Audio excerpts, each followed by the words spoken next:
Έβαλες μπρος το αυτοκίνητο και έκανες απέρα. Ήφηκε και η κατάρα μαζί ρε μαλάκα.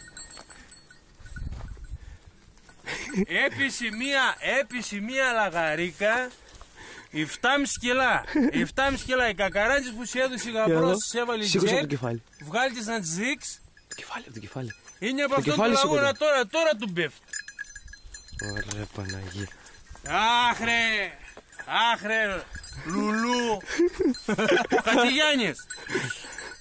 Ο Χατζηγιάννης εκεί που κάδωσα ρε, έκλασες και σκόθηκε. Και έκανες απάνω και του μπαράμασε Χατζηγιάννης. Μόλις έκλασες εκεί, μήπως σχέσκεις. Μπας και του είχε τζεφ και του βλέπεις. Άντε έρχομαι στη. Τώρα τι το λες τέτοια και δεν μπορεί να...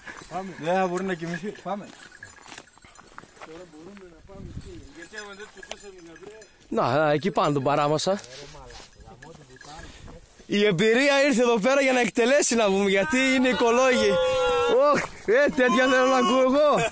Τέτοια θέλω να ακούω εγώ. Ναι. Ελεύθερος σκοπευτής ο Χατζηγιάννης. Θα με φάνε αυτήν εδώ. Και δεν πρόλαβα να διαβάσω το μήνυμα από το μωρό. Αυτή είναι η δουλειά. Κάλε με μια φωτογραφία. Τώρα κλείνω γιατί τέλος.